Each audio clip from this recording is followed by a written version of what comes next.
The judge looked me straight in the eye and said, "We're ready to make a ruling." My stomach dropped. I couldn't breathe. My hands clutched the table so tightly, I felt my nails dig into the wood. I thought this was it. I thought I was about to lose my son. Then, out of nowhere, my 6-year-old son, Theo, stood up from the gallery.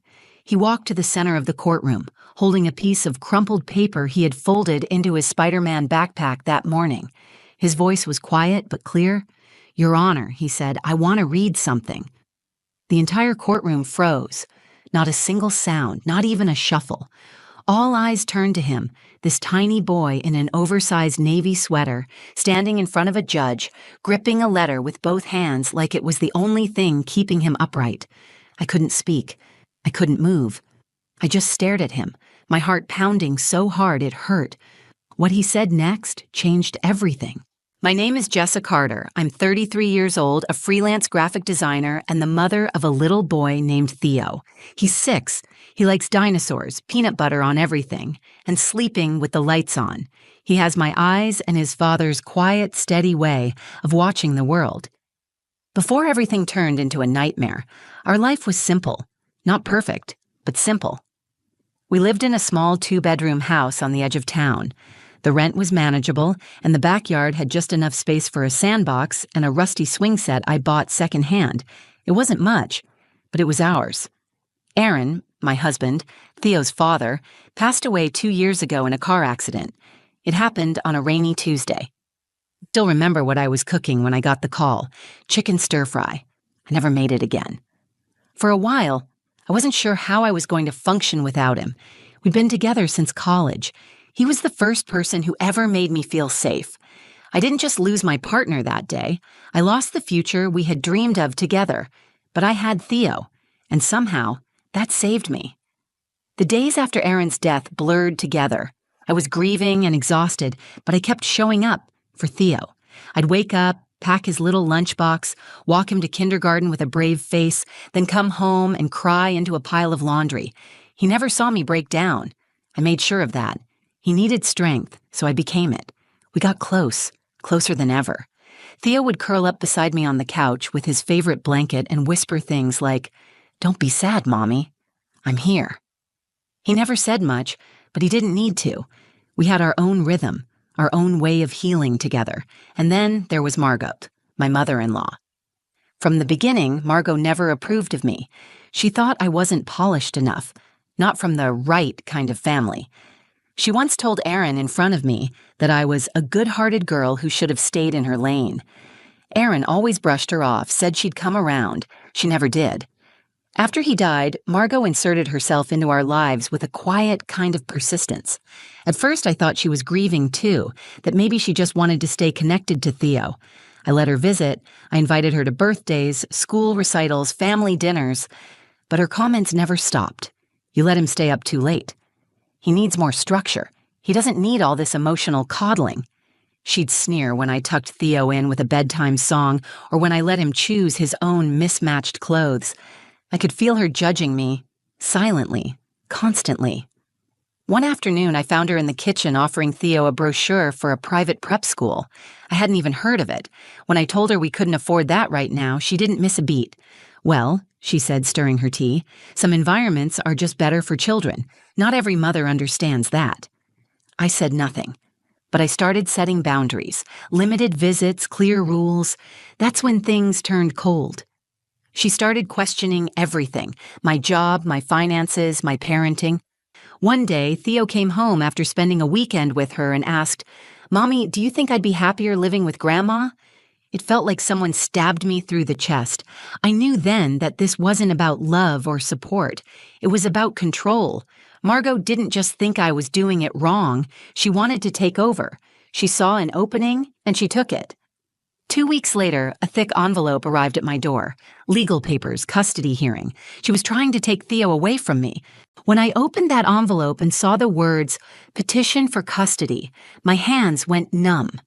I sat on the floor of the kitchen, the letter crumpling in my grip.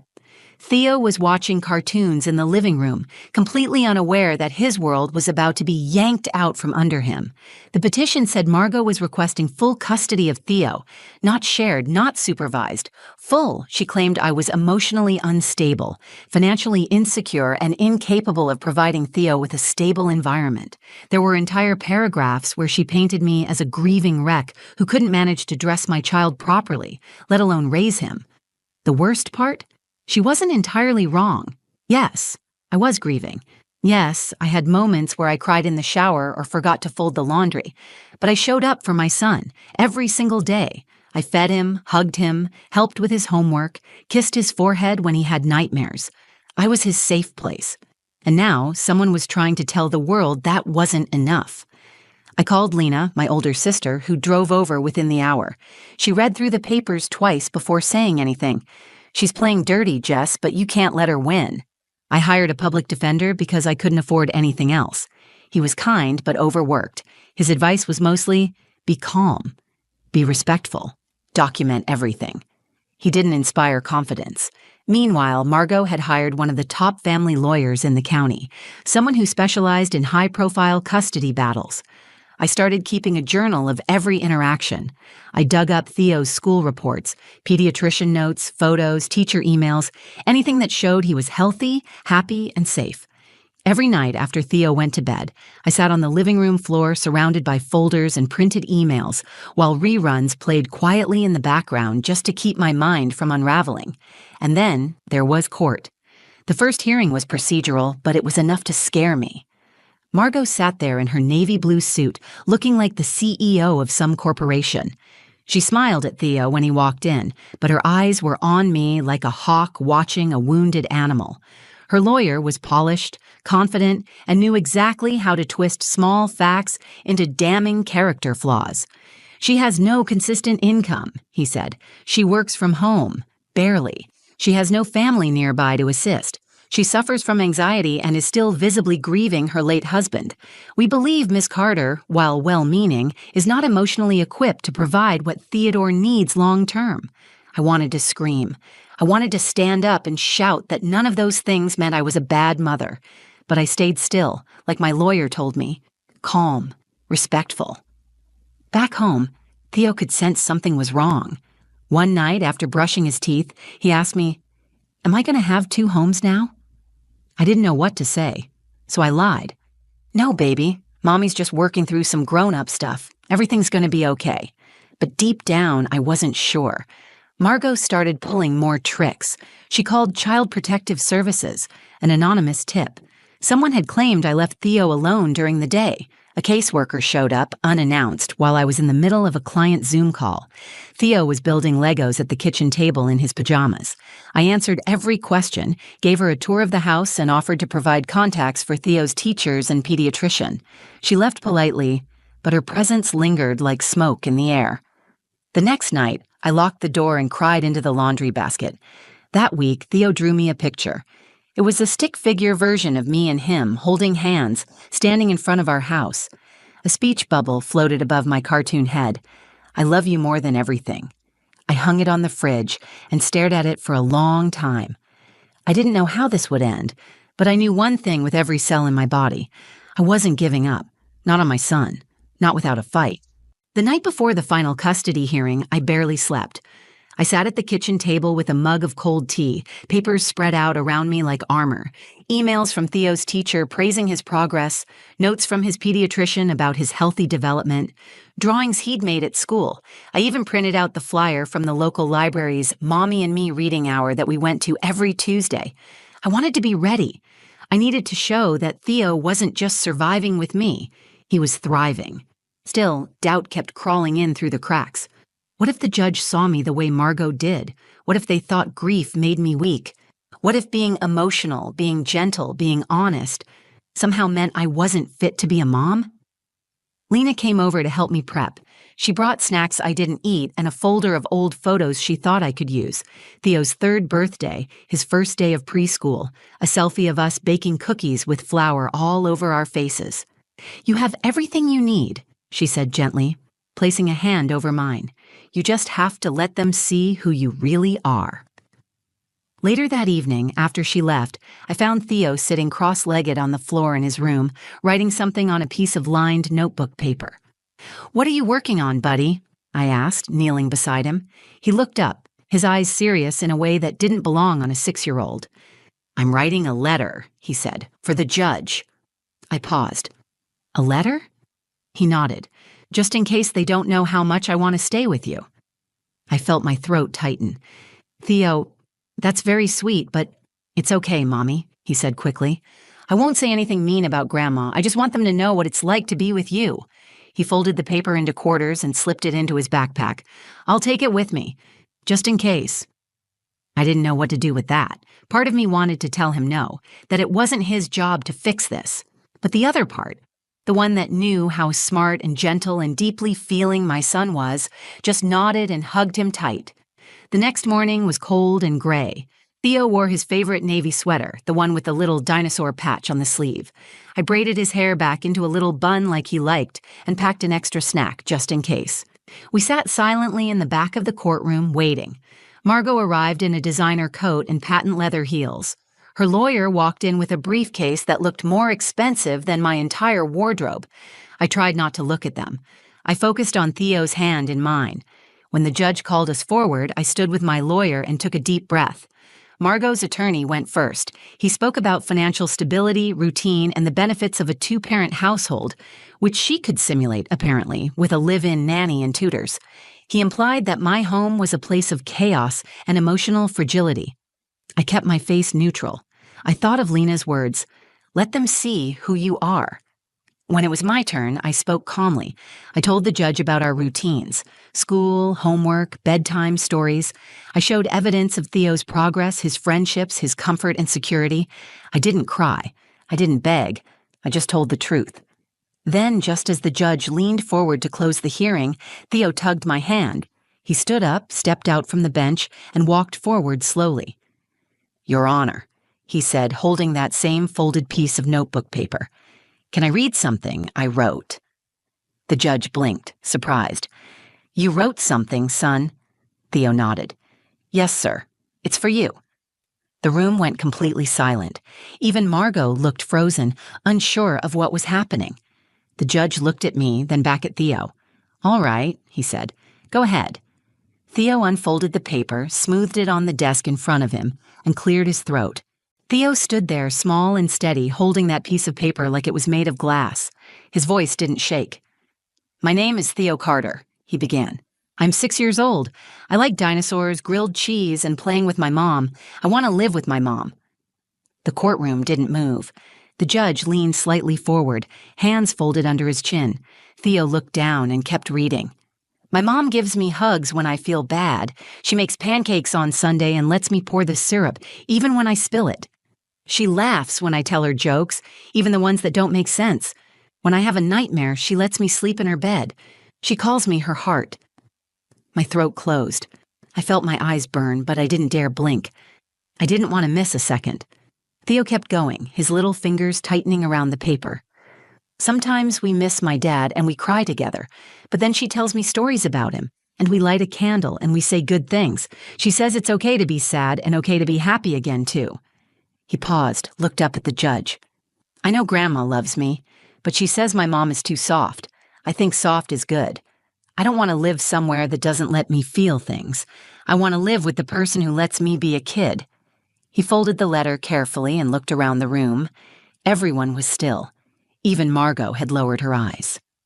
"I just thought you should know," he added quietly. "Thank you." Then he turned and walked back to me, slid into the seat beside me, and took my hand.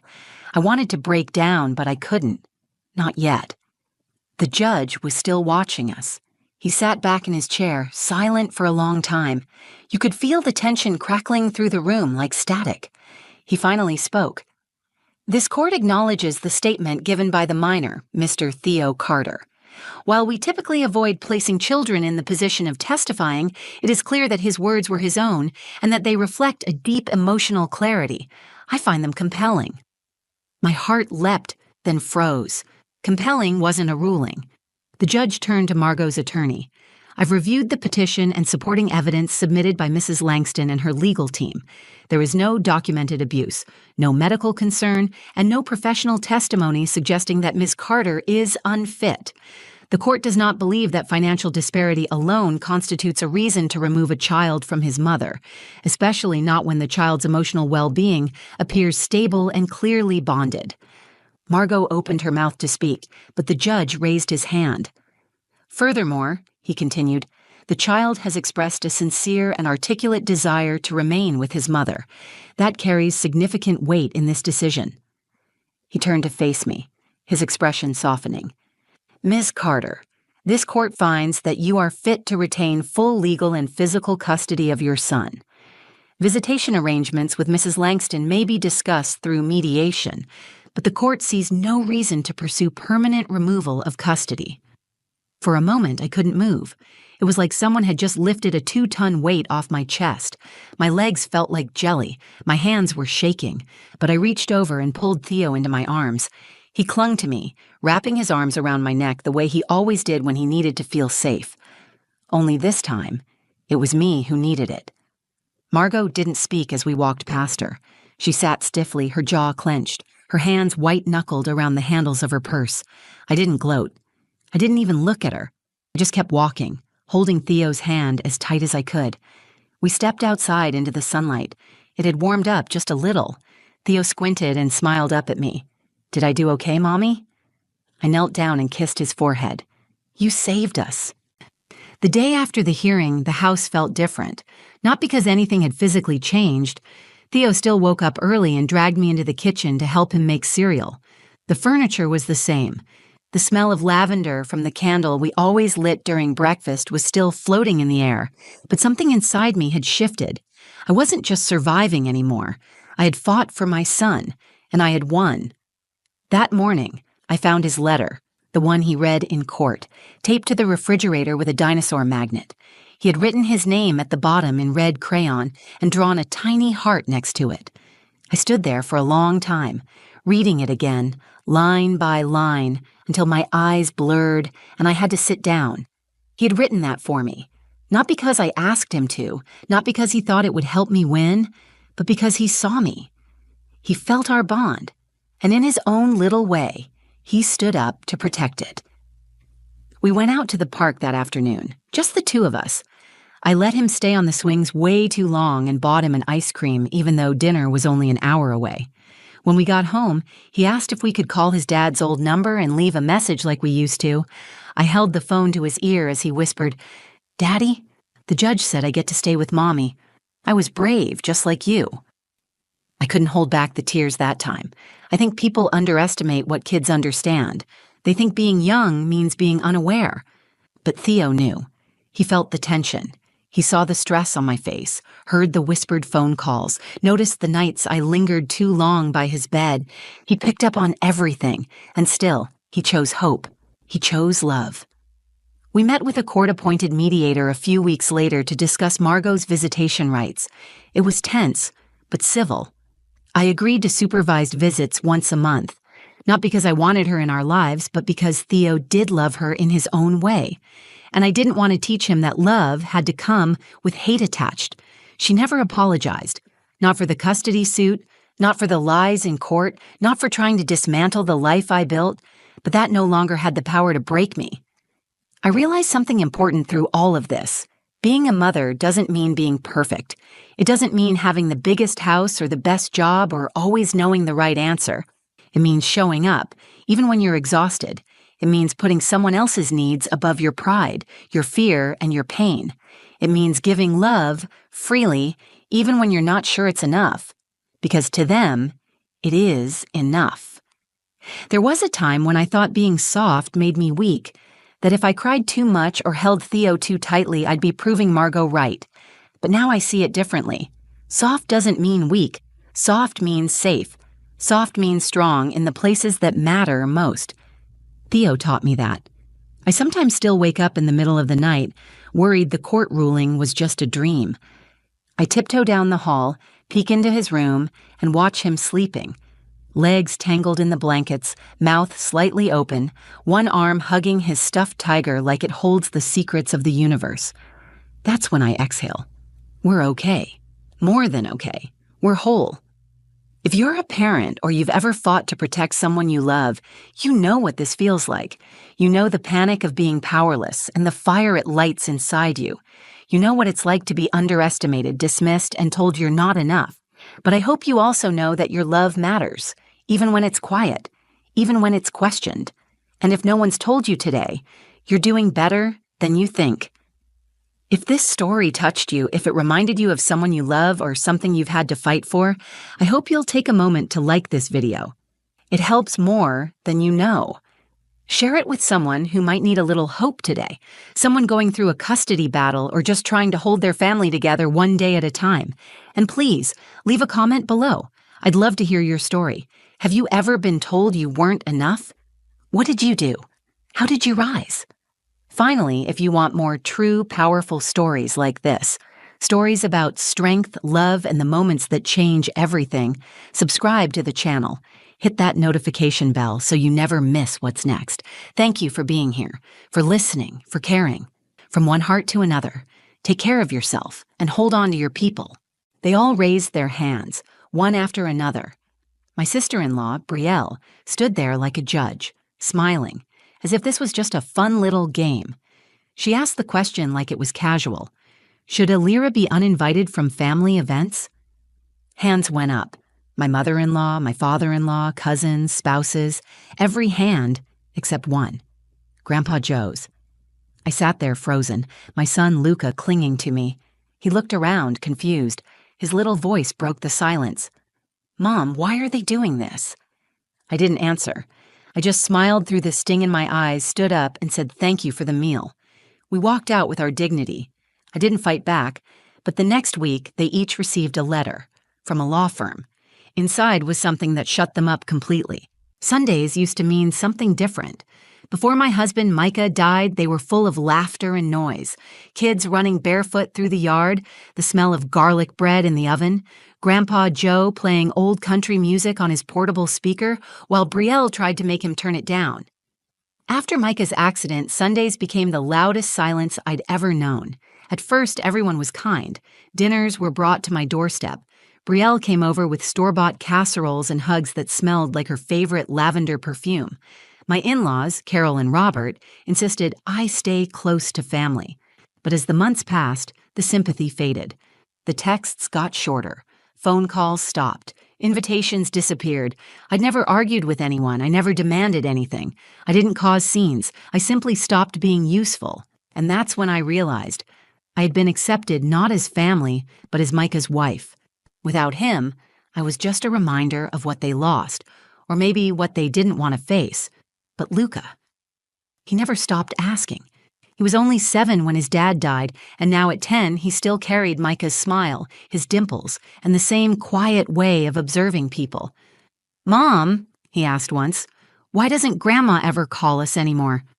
I told him maybe they were just busy, maybe they didn't know how to talk about Daddy. He nodded, but I could see the sadness settle into his little chest. He missed them in a way I couldn't fix. And for him, I decided to try again. So when Brielle messaged me out of the blue one Thursday, "Family dinner Sunday. Would be nice to see you and Luca," I froze. I reread the text 5 times. It felt like bait. But Luca's face lit up when I told him. And that's all it took. We arrived 10 minutes early. Their house was pristine, not a toy out of place like a magazine spread. Brielle met us at the door, all smiles and hugs.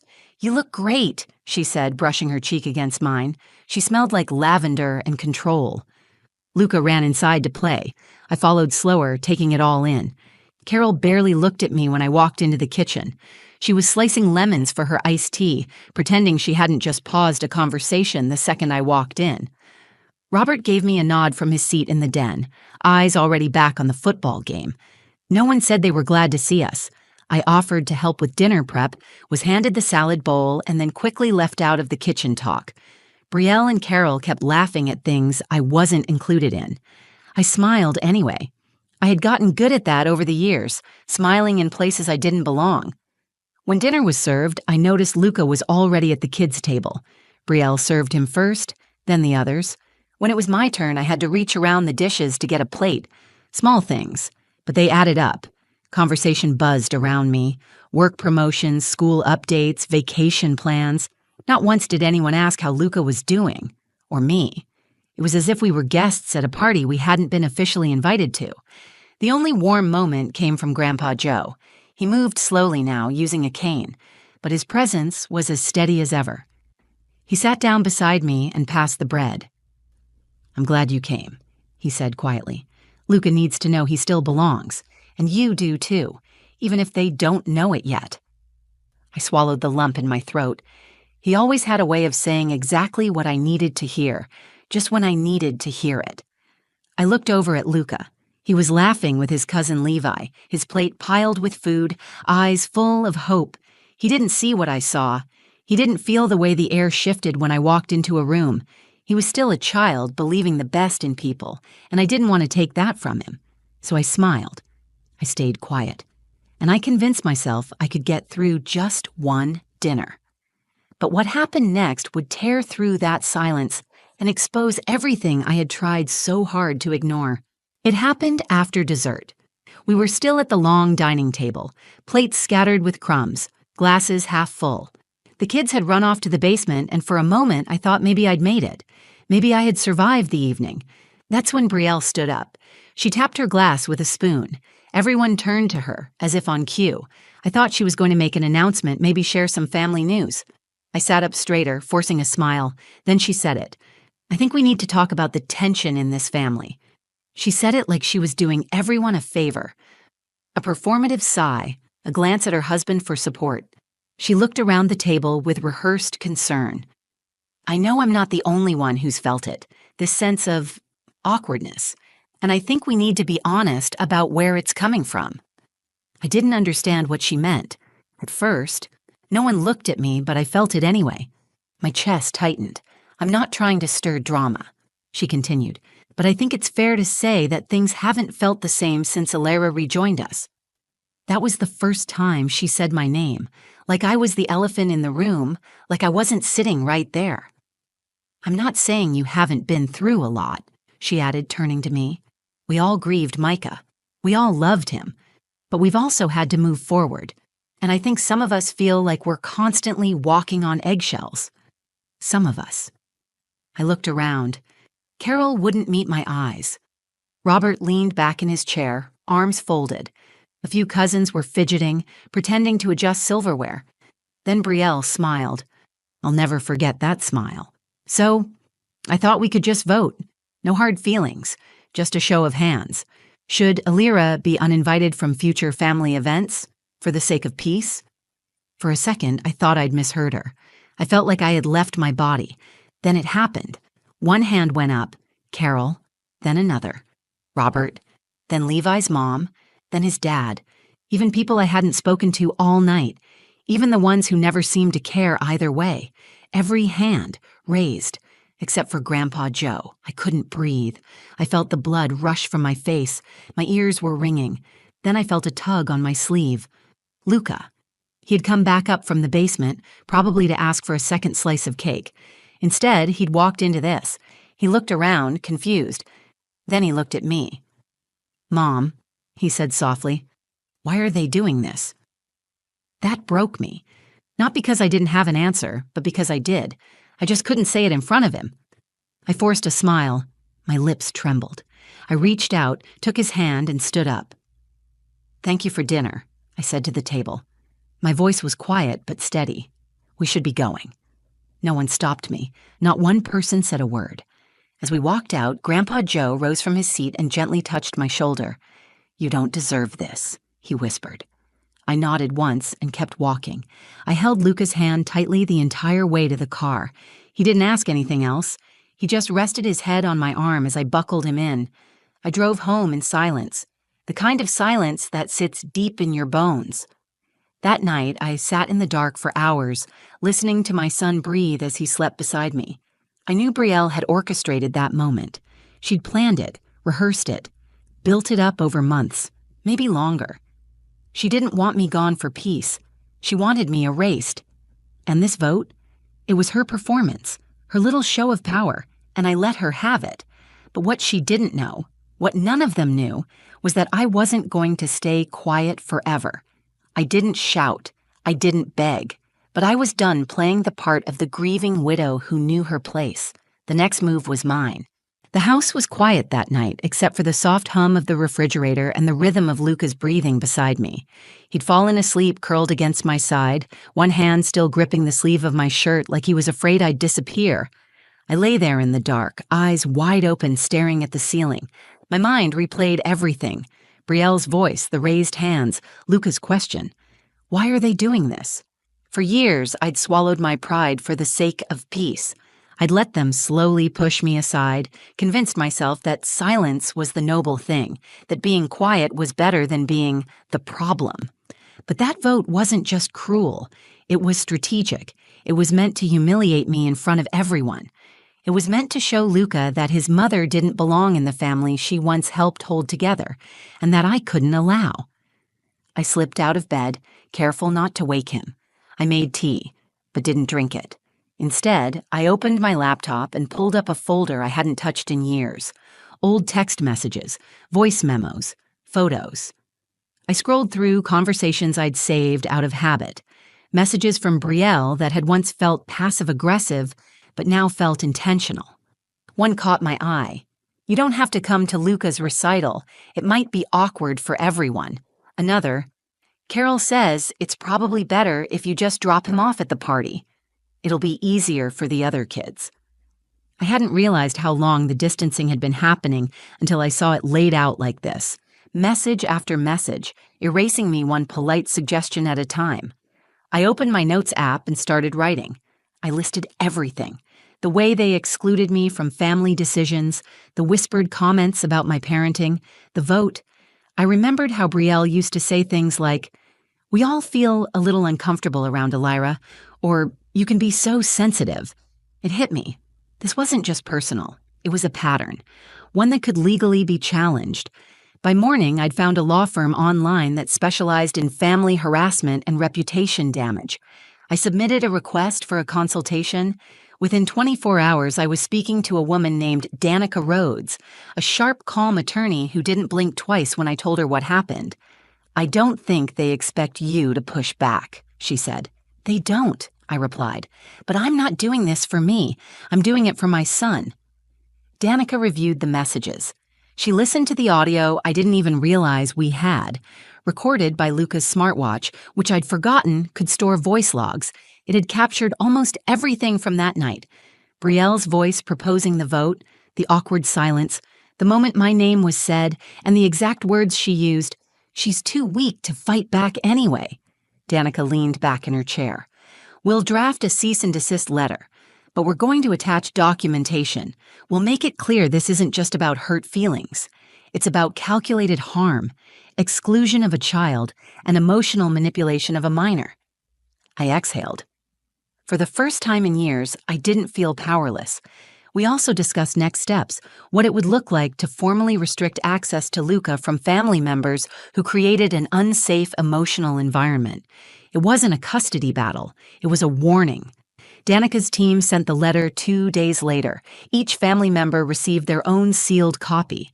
It wasn't loud, it wasn't messy, but it hit like a thunderclap, and suddenly all the people who had voted to push me out went completely silent.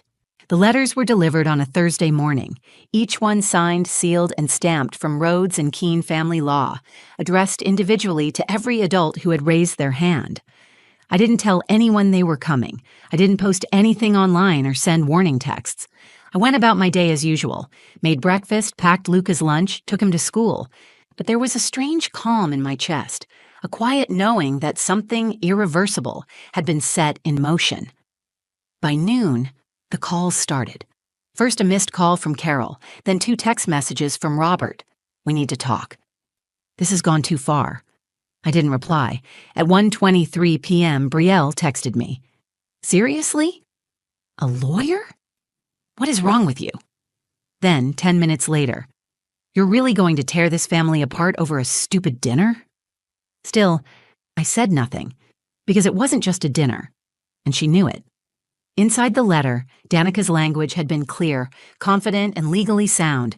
It outlined a pattern of targeted exclusion, emotional manipulation, and deliberate humiliation in front of a child. It referenced specific text messages, timestamps, and direct quotes from the smartwatch recording. The moment Brielle said, "She's too weak to fight back," was printed in bold. It also included a warning.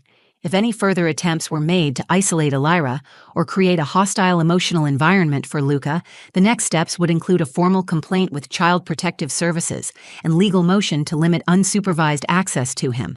The part that hit the hardest? The letter's closing paragraph.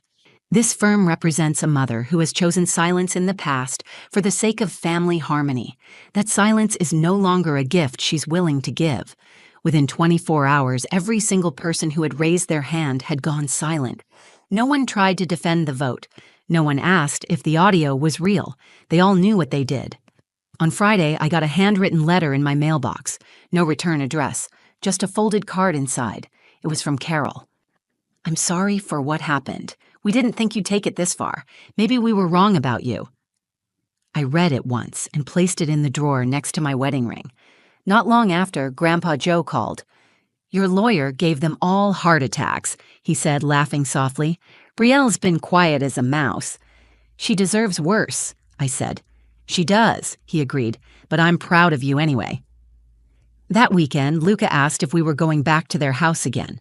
I looked at him, this brave, sensitive boy who had seen more cruelty in one night than most adults do in years. "No, sweetheart," I said. "Not for a while." He nodded, then smiled. "That's okay. Can we go to the beach instead?" "Yes," I said. "The beach sounds perfect. It's been 3 months since the letter went out. No one's tried to organize another vote. No one's invited us back, and no one's apologized, at least not in person." The silence hasn't just continued. It's grown louder. And yet, for the first time in years, I feel free. I don't wake up dreading texts or wondering what I did wrong. I don't mentally prepare for another cold shoulder or backhanded comment disguised as just being honest. I don't have to walk into a room and shrink anymore. Most importantly, Luca is okay. Better than okay. He doesn't ask about the cousins anymore. He stopped checking the mailbox for birthday cards that never came. We've built new traditions now, ones not based on keeping peace with people who tried to erase us, but on creating joy with those who genuinely care. Every Sunday morning, we get donuts and walk the lake trail behind our apartment. Luca brings his sketchbook. I bring coffee. We sit on the bench where Micah used to take him as a toddler, and we talk about school, cartoons, space, whatever he wants. There's no tension, no pretending, just peace. I've also started going to therapy. That was new for me. I used to think therapy was for people who couldn't hold themselves together. Now I know it's for people who are holding themselves together, but don't want to bleed in silence. My therapist helped me name what happened that night. Not just exclusion, but emotional abuse, manipulation, and the kind of bullying adults disguise with smiles and dinner parties. She helped me understand that I wasn't crazy or overreacting, that the vote wasn't a sudden betrayal, it was the final act in a long pattern of disrespect. That clarity healed something I didn't even know was broken. And yet, I don't feel angry anymore. I don't wake up wishing I could make them feel what they made me feel. That's the part no one talks about, how healing makes revenge irrelevant. I didn't want to ruin their lives. I wanted my son to have a mother who could show him what strength really looks like. Strength isn't screaming at a table full of people who've already made up their minds. Strength is knowing you can leave the room and still command respect when the door shuts behind you. Some people might say, I overreacted, that it was just a vote. But if you've ever sat quietly in a room full of people who pretend you don't belong, you know how loud that silence can be. I didn't take legal action to be dramatic. I did it to set a boundary that words couldn't. The truth is, I gave them years of kindness, of understanding. I gave them every opportunity to treat me like a human being, like the mother of their grandson. They responded with cruelty disguised as civility. They counted on me staying silent because they mistook silence for weakness. They were wrong. I've learned something else, too. Family isn't sacred just because it's family. Blood doesn't give anyone the right to mistreat you. Names and DNA don't excuse manipulation, and loyalty doesn't mean tolerating pain. Family is built, chosen, earned. Grandpa Joe still comes by every Saturday. He and Luca play chess badly and eat sugar cookies he brings from the corner bakery. He never talks about the others, and I never ask. Last week, Luca asked me, "Do you think they miss us?" I paused. "Maybe," I said. "But missing someone doesn't mean you treated them right." He nodded and went back to coloring. He's growing up with more wisdom than most adults I know. I used to think my story was about being shut out, but it's not. It's about walking away and realizing I didn't lose a family. I escaped one. And now we're building something better. Not louder, not bigger, but kinder, safer, and completely ours. If this story resonated with you, if you've ever been the quiet one in the room, the one underestimated, the one who chose peace over revenge, then I hope this gave you a little strength. Sometimes walking away isn't weakness. It's the loudest kind of power there is. If you connected with this journey, please like the video, share it with someone who needs to hear it, and comment below. Have you ever had to walk away from a family to protect your peace? And if you want more true stories like this, stories about strength, healing, and finding your voice, make sure to subscribe to the channel. Your support helps us keep telling stories that matter. Thank you for being here. We don't need a room full of people to belong. We just need one space where we're heard.